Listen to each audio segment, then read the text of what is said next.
So we're gonna have Oliveza versus Ginga. That's the beginning of the tournament of the beginning of the match series of Oliveza Ginga. We have Spain versus Mexico.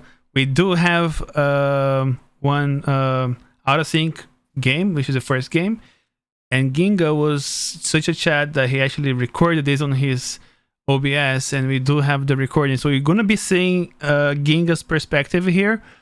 However, on the third game, we do have the recordings. So, ladies and gentlemen, welcome to Beat the Boss Round 1, where we have in the north, in the color red, Ginga, playing against, in the south, in the color blue, Oliveza. Now, we cannot see the perspective of Oliveza, if I'm not sure, this game. Can we, Kaverna? No, this is a recording. So we cannot see the perspective of Oliveza in this game. So let's all hope Ginga wins, so we can see something that from the winning perspective. So about this matchup, can you maybe mute the game sounds, Kaverna? You sure? Yeah, because it's very difficult to talk over it. Well, you can lower the volume for you. You can choose. I think lower for everybody else is kind of bad. We can also spoil the result. I wanna hear. If you don't wanna hear, just make it louder for you. It's not a problem. Yeah, sure. Let me just adjust the sound. So, why is he Japanese? Is he's like Oriental or something? What? Why is everything in Japanese? Where is Ginga from? You know? He's Japanese, brother. Oh, he's easy. Oh, that's very nice. Yeah, man. Yeah. So, alright. Ginga versus Oliveza, Mexico versus Spain. I think this matchup is quite Mexico favored. You can always Central America revolt and just make a couple of coverings and just stop the Spanish FF. I think you can also have a very viable pike rush with Mexico in this matchup. It is very strong. You can do a timing with about 50 pikes into Spain's base as they're trying to age up, and you can kill practically everything in their base. You can take down all the houses, you can idle vills, you can cause a world of trouble for Spain. Now, we do know that Oliveza is a very strong player. He's one of the favorites for the tournament, and I know that he is comfortable with the Spain as well. So I'm very interested to see how this one goes. And as we can see, Oliveza is deciding to put his Hacienda forward right now, which is a very interesting choice. So I think he's actually going to go for the pike rush that I initially thought he will. Now, for the rest on this map, Wallachia, I know that there is a certain age up for Mexico, where they can get fishing boats, and he's going for it now, Michoacan. It's a very strong age up for Mexico. He can get the fishing boats, he can get his eco up and running with 5 vills as well. With the CA revolt, he can also get 7 vills. I think Mexico can have everything in their arsenal to out eco Spain. Now, is he going to place that Hacienda? Because that Hacienda just keeps going forward. Oh, there we go. So as we see, aging up right now, and this is going to be interesting. I'm very interested to see how Oliveza responds to this. How he's thinking of stopping this, and we see Oliveza is already going. Thank you. Oliveza already going for the House of Fanar right now. So this could be interesting. He could add the Fanar skirms, which do exceptionally well against the pikes, because the pikes are classified as heavy infantry, and the House of Fanar actually do multiplier damage. And he's actually going for the House of Weapon as well. He's going for both natives on the maps, ladies and gentlemen, right now. Well, we see Oliveza Ginga here shipping the Cathedral. I guess that is for the tech that gives you a certain amount of Insurgente. Now, I don't know if Insurgents is actually a very good strategy right now. If Oliveza actually decides to go for House of Wetten, House of Fanar, because Fanar and Wetten are very good natives. One, Wetten are very strong halberdiers that will hold the line against the insurgents, and two, the House of Fanar from behind will actually murder everything that comes in their range. Actually, for Mexico, either be it the pikemen or soldados. So The only real answer here, I think, is a CA revolt and trying to get Falcons before Spain gets them, which would be interesting. And we see very interesting walling right now from Oliveza as well. Very tactical placement of the tower. We see Ginga opening first with 5 hills. I think 5 hills is the correct decision. You don't want to go too heavily balls to the walls and just all in rush because of what you're seeing from Spain. He's taking the more solid approach, more defensive, more conservative approach. Sorry, by actually going for the eco upgrades. I would like to see the next card being shipped being the what's it called the fishing boats from Mexico. That would be very interesting to see. I think that would boost his eco tremendously, and I would also be interested in seeing potential crate shipment uh, and uh, and seeing him go for the Central America Revolt. And no, Moonshine, they're not playing right now. Their game went out of sync. But Ginga, being the Chad he is, actually recorded this on OBS, so we actually are able to cast game one. And as we see, this is very interesting right now by Oliveza. He actually shipped native alliance or native treaties, I think, and he gets a couple of units from every single house that he's allied with right now. So he's putting a lot of pressure on this forward hacienda, and he might take it down if Ginga doesn't act very quickly on this. And Ginga actually canceled his skirmishers and is shipping wood right now, so I think he's gearing up for the Central America revolt. While those pikes are sieging, the spikes realistically they should go down right now, and they should try and do as much damage as possible while trailing a couple of skirmishers in behind. If not, that hacienda is just gonna go down. That's gonna be really unfortunate for Mexico because he's just gonna give the entire map to Spain, and as we see, Spain already has control of almost all of the trading posts on the map. So this is very strong for him. And look at those fanners just absolutely melting those pikemen right now. They're doing a phenomenal job. Don't you think that the Hacienda was mainly there for visibility instead of map control? No. The hacienda, you've placed a hacienda forward only to get map control. You don't do it for visibility. If you want to do visibility, you put a house, you put a flag, you put anything but your hacienda, which is especially as a shipment. He wanted to Well, but pike that buys rush him Spain. time, right? Not at all. Not at all. Right now, Mexico is heavily on the back foot. Spain is booming behind this. Spain has the better military. Spain has taken down a barracks, B uh, a hacienda. He's playing really well right now. Oliveza is actually giving a very strong showing in performance, and I'm interested to see what Ginga has in store to get out of this because those fanners are currently just absolutely destroying all of those pikemen. Now the House of Wet and Halberdiers are also just gonna make short work of them. Those natives are not to be fucked with. Those are very strong units. Uh, Ginga also just stuck right now on 26 vills. I think Spain, if Spain maybe even decided to go water as well with this, Oliveza might be really far ahead right now. So this is very interesting from Oliveza. This is a really nice strat. I want to see how Ginga is going to reply to this. He's floating a little bit of wood. Maybe he thought about going for the revolt, but he changed his mind afterwards. That could be potentially what he did. Now he's going to make Chinaco, and I don't know if that's the right choice because let's not forget House of Weapon gives you halberdiers, and those halberdiers are pretty good anti-cap. They're gonna wreck everything that that Mexico decides to make out of their stable. So if I were him, I would try and go for more of a skirmisher slash soldado composition, soldados to deal with the weapon. Now I do see as well that the Rodaleros have been shipped by Oliveza, and as you can see in the score, Mexico is a civ that usually overscores, but the score is now heavily in Spain's favor. He's 2.5k ahead at this stage in the game. This is a sign for Ginga that he has to move ahead and actually make something happen. Because if he does not make something happen right now, this game could already be lost. Now, I would have liked again to see him ship those fishing boats because he needs an edge economically. This game has a very good defender's advantage. If Oliveza is going to push into Ginga's base, Ginga is going to have the advantage. He's going to be able to hold most of the time. I don't know if you So saw Oliveza's base, but he did have a bunch of walls in there, and it's quite protected. If Ginga tried to Oliveza's actually protected. raid with Xenacos, it's going to be really hard for him. He's going to have a hard Exactly. time. That's what I'm saying. I think Oliveza right now, I think Ginga right now, the play is just go water.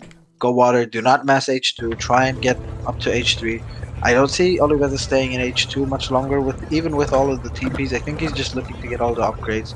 I think the units were only there to gain map control, to take off that forward hacienda, to take out the pressure.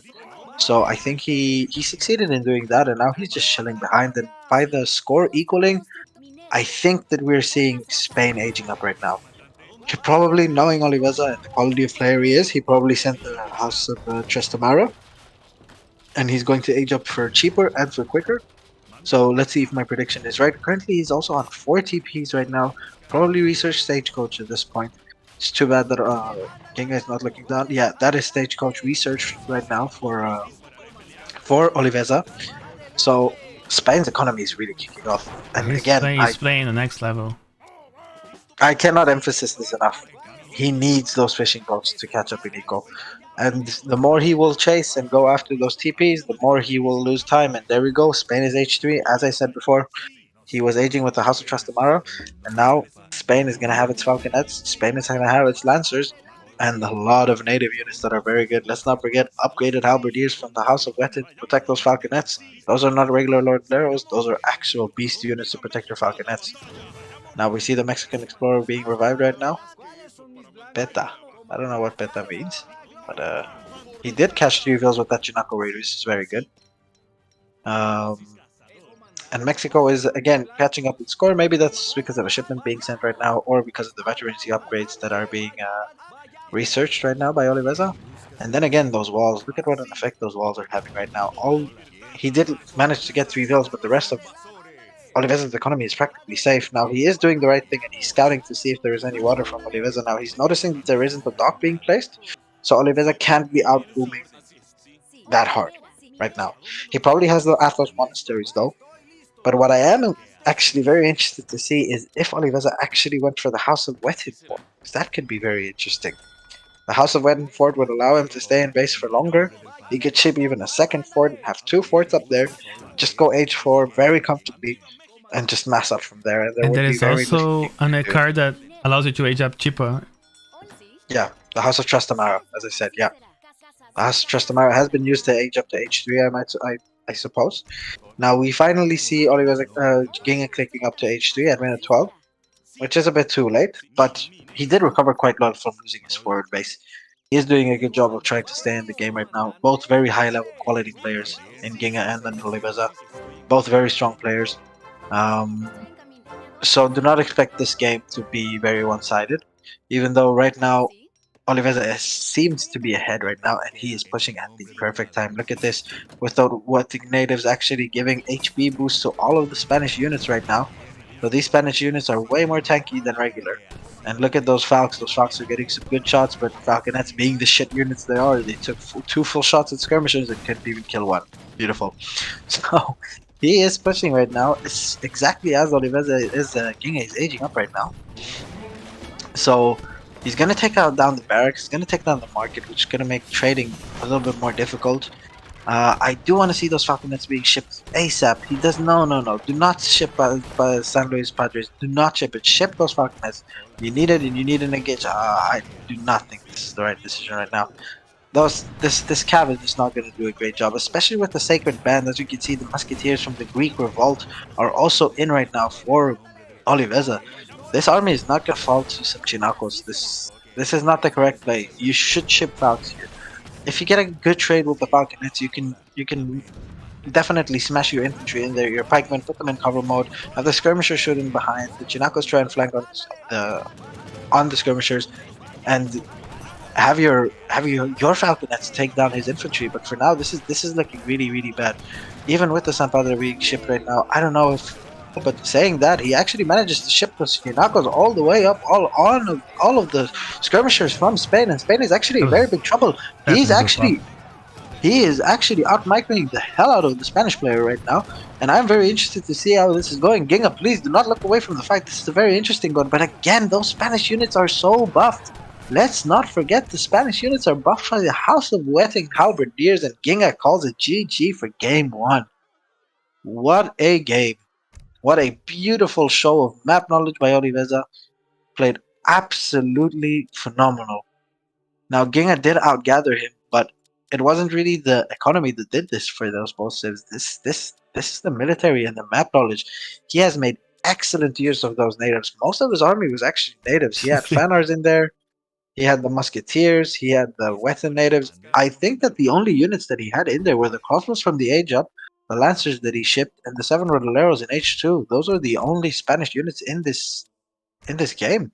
For the rest, those are all natives. Fantastic, fantastic use of the map. Really well played. Now, is it very strong? Definitely. I think the edge goes out to Ethiopia here as well because the quality of their units is just a little bit better. But the map is Aztec favored. There's a lot of livestock that Ethiopia can get, which enhances their market. But there is also a lot of water, double-sided water, and I know that Aztec, with their water dance especially, is one of the best water cities in the game. I would not be All right, let's surprised go. at all if we see Kinnessy style water play from Aztec. So here we go. Let's jump into this game But and let's also, see. Aztecs has so much potential. I mean, I don't think even if OPC sometimes can deal sometimes against a good push from Aztecs. Yes, but Ethiopia is such a sim where you cannot rush Ethiopia really. It would be a bit of suicide because they have the cannoneer shipment. They have very strong musketeers in their Gascanias. They have the Darudes that can shoot you from a very far range. They have shuttle warriors that can pop and surround your army at any given point in the game. They're a very strong civ, especially early on, especially in H3. In general, they're a very strong civ. I wouldn't be surprised seeing seeing Oliveza actually gearing up for an H3 and this game going a little bit longer. So, as we see, Ginga is already going for the cows on the map, which he definitely needs to do for his market. It's the correct play right now. And Oliveza is making the mistake of actually chasing his explorer. Okay, there you go. He went There we away. go. Now he does have his own scout, which is looking for cows.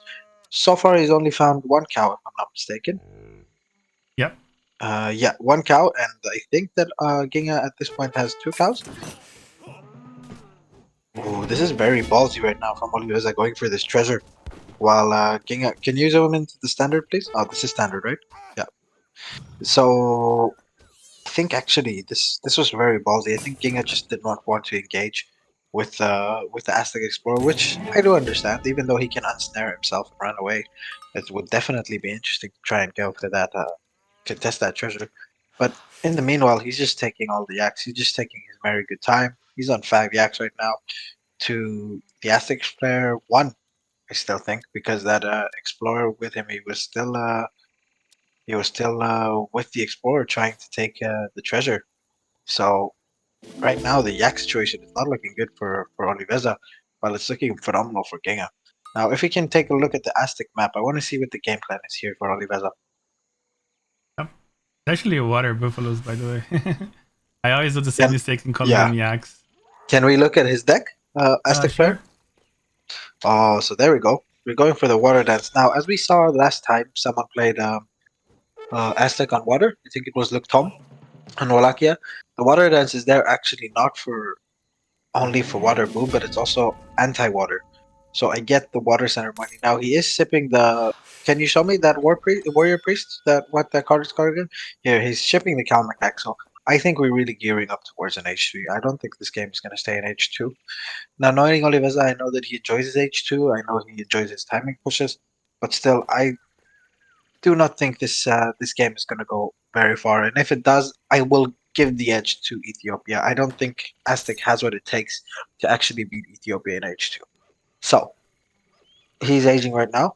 It looks like he's aging the fast age up. Can we check what age up he took, Caverna? The elder. No, this is not the fast age up. My bad, ladies and gentlemen. I have no idea what the elder age up does for Aztec. I They don't do play age up Aztec two all too vice often. faster because of Kaumekak anyway. Mm, that is completely true, Caverna. Thank you for that. Now, Ethiopia is also aging up. Let's see what nation they're aging up for Ethiopia. So I think you said Trinity. It's a shame you cannot see what the cards Caverna, has been sent. what is Huh? he aging up with, bro? What is he aging Oh, up what's with? his age up with Somalis? Yeah, Somali. So he's gonna be able to get the roots out, which is very, very good. Now, I don't know how good the roots are in this matchup, because there's no artillery coming in from Aztec. So it would be interesting to see what his decision will be. Maybe instead of Ruiz, he will opt for the Sudanese Dervish. So I don't know if that's also an upgrade, a thing with the Somali, but he also gets the Issa warriors, who are very strong. And look at this denial for a very long time, actually, by the Ethiopian explorer. He bought quite a lot of time with the denial of that war hut. That was very, very good by him. What do you think, Kaverna? What do you think will be the outcome of this game? I don't know. I'm not very familiar with this both civs that much to say, but I don't know. I believe that both civilizations have potentials of winning this match, and I think here Oliveza is the higher elo player, so that puts a lot of pressure into the Ethiopia from Ginga. He does have to play an immaculate game. I want to see what's going to be his first H. So he actually did no, he didn't ship that. Right, he don't He have is, he the. is. He He did? is shipping Oh, it. he is. He is. Yep. Oh, nice. He is shipping Cannoneers. the 8 Cannoneers as a first card blindly, which is a very dangerous thing to do because if Aztec decides to open with Coyotes, which he doesn't, luckily he opens with Puma. If he decides to age up with Coyotes, it's difficult. But what are we seeing here? We're seeing 5 Issa Warriors being queued. We're seeing a Shuttle Warrior being queued. Together with those Cannoneers, this could be a very scary timing push right here for Ethiopia. This is anti-cav, anti-infantry composition in H2, a very strong one that I don't know if Aztec can handle that, honestly. If this is followed up by the 6 Shuttle Warriors, or by the 6 Kenya, here we go. It's followed up by the 6 Shuttle Warriors. This is going to be hell of a lot of trouble because those Puma Spearmen do not have a lot of multiplier against those Shotel. Those Shotel have a faster rate of fire and they can actually do a very good job, especially with the Cannoneers in behind and the Issa Warriors to protect the Cannoneers from any Coyote pops. So I'm expecting a timing push right now with those Shotel Warriors. This can be very, very interesting, and I'm actually giving the edge to Ethiopia. If he manages to wipe this out, he just wins the game. Look how many multipliers he has. Oh, he also has some negative ones. Okay, I see. Yes, so here we see the Issa Warriors doing a lot of damage to those Coyotes. This Explorer in the front also tanking. Let's not forget it's a Cavalry Explorer in the front, so he will catch up to your army very quickly. Look at those Shuttles actually making short work of those Puma Spearmen. They're already gone. The Explorer is going down, and the Shuttles are actually connecting with the Skirmishers. This is very, very bad right now for Oliveza. He's in a world of trouble because those Macemen are just gonna, Mace Falcons are just gonna get absolutely shredded by those very, very strong Shuttle Warriors. Wow. And he has made 5 more Coyotes, but those Coyotes are not going to be able to do anything whilst the Issa Warriors are out on the field. And we're seeing a shipment right now. Is that Gaskenia? Gaskenia, yes. And more Shuttle Warriors being trained in the back. And as we can see by the score, Ethiopia took a 2,500 score lead at this point in the game already. This is, ladies and gentlemen, this is already looking over. And those Coyotes are really not going to be able to do anything with those Issa Warriors and with those Shuttle Warriors protecting those Cannoneers. And this forward warhead is actually going to go down.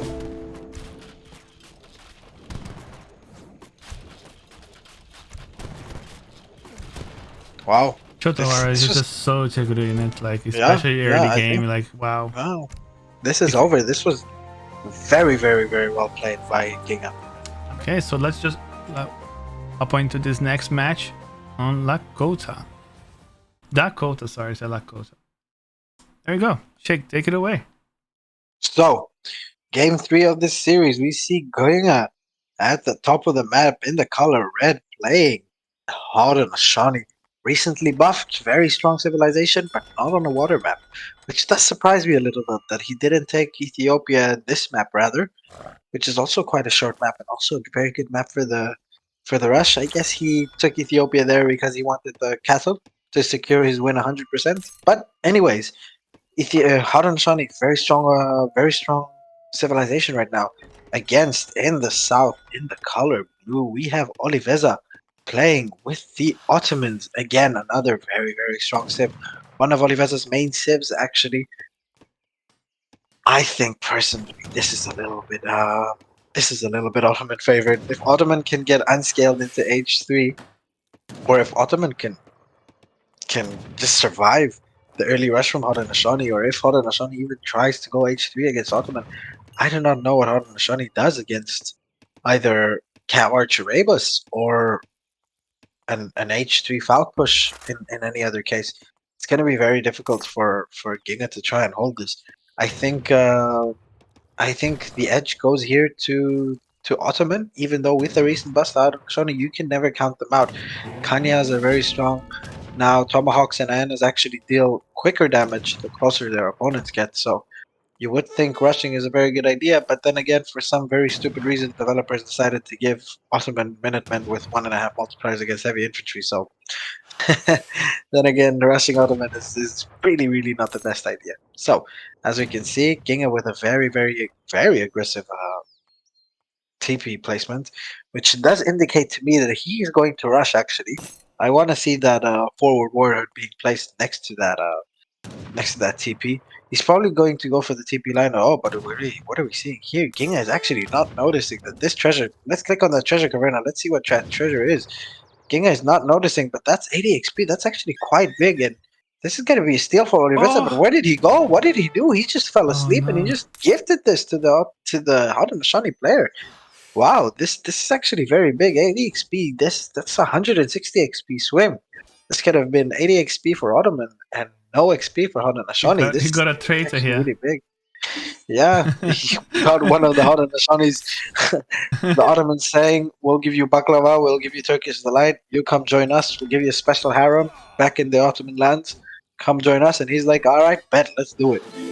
I think the Haudenosaunee Explorer is still going to survive. He has a lot of HP on him. He's a very tanky boy.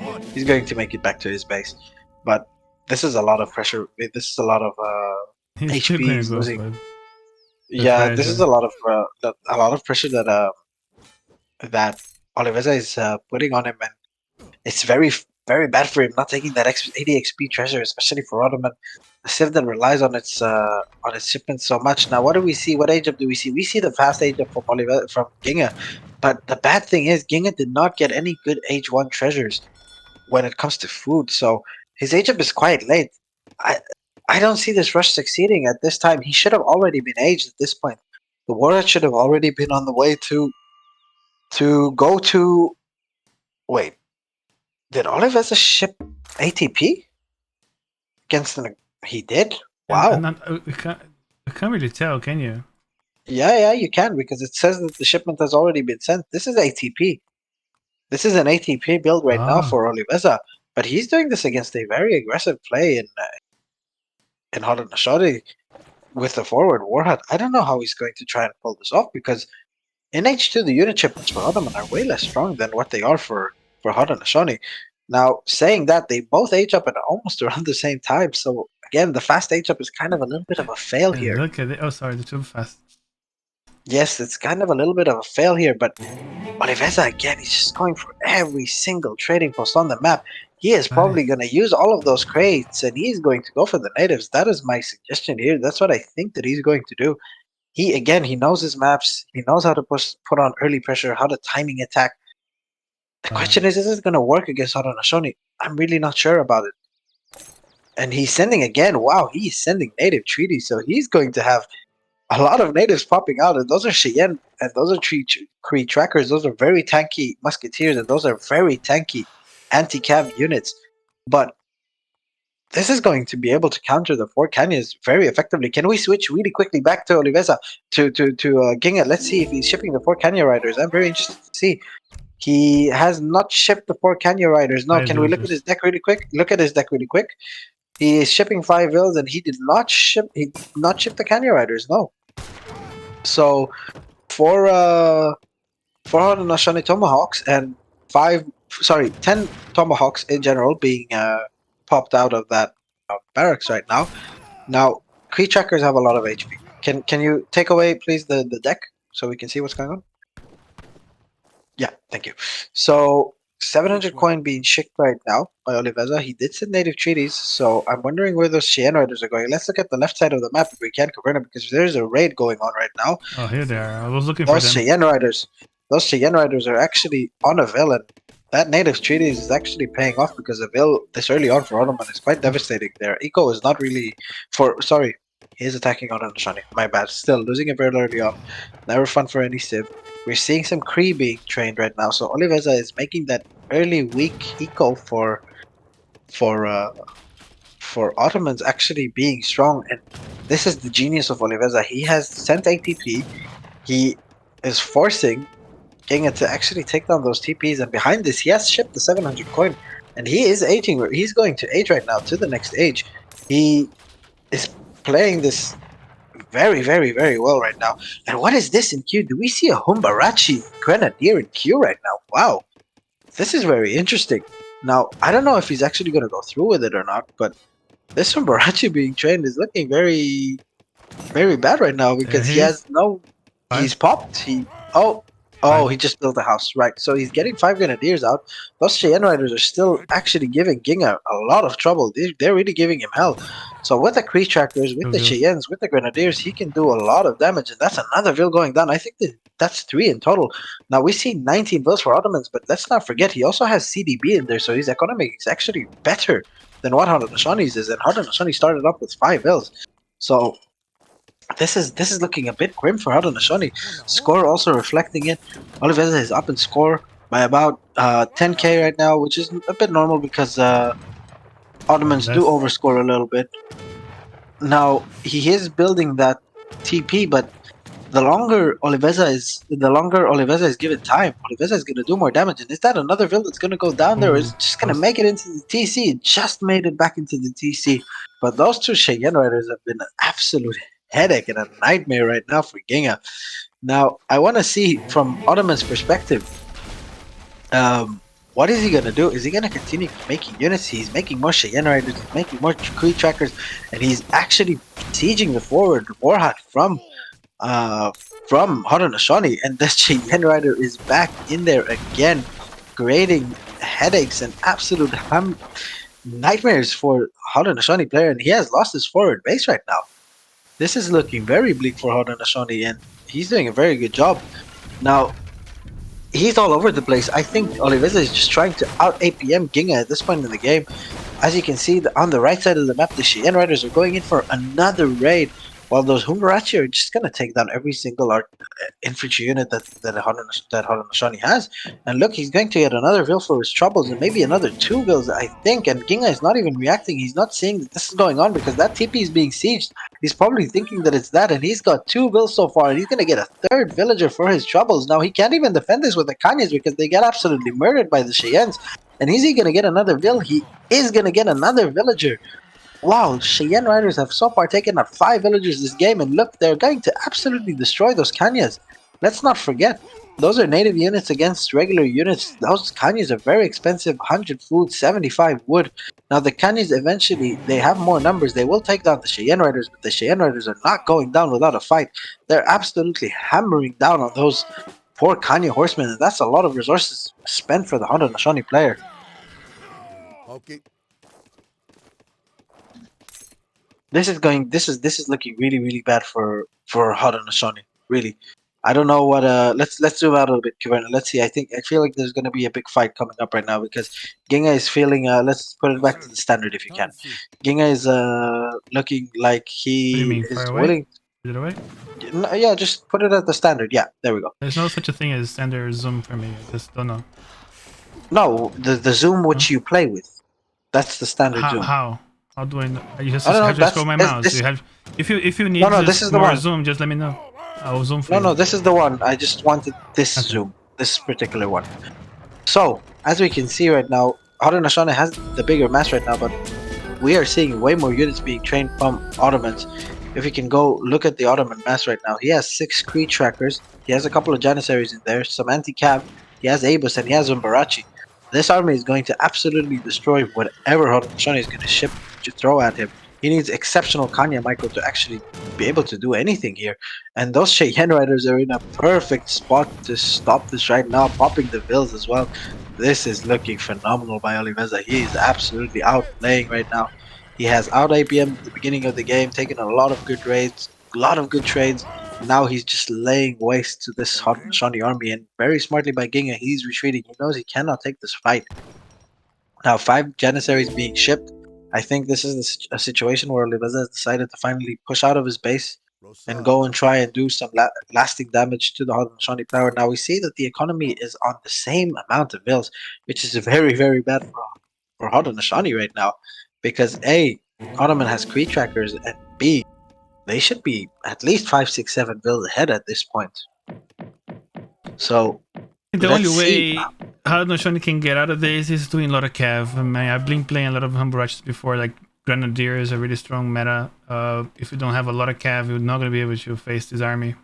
I think that's... Yes, but this is the problem. He has Cheyenne Riders and he has Janissaries. Oh, but he's not paying attention to his army. But still, I don't think it really gonna matter because this army by Ottomans is very strong. But those Cannon are actually getting a very good surround, and those Janissaries only now are getting into melee. This is actually the best trade that Ginga could have hoped for. But I still think that there is way too much Ottoman stuff right here, and those Cannon are actually going down very quick. Those Cheyenne managed to lower the HP of the Kanya horsemen quite a bit, and those Abyss gunners and those Kree trackers and those Humbarachi are absolutely laying waste to Ginga. And what is this? Why are all of his builds forward? Ginga, why did you not hurt in the beginning of the game? This is not looking good right now. This is looking like a very big cleanup for Ottoman, and Haudenosaunee is out of hunts. He's going to lose all of those builds if he does not get out of there. And there we go. He calls the GG. This is over. Very well played by Oliveza. Yeah, I think he didn't even micro as much as he could have because I think he had it in the bag from the start, and I think he was confident from this engagement here. And that takes us to Ginga going through the next round. Oliveza going to the next round. Sorry, Oliveza going to the next round. What a series from these two guys. Ginga taking a game out of Oliveza. I mean, really, really nice to see.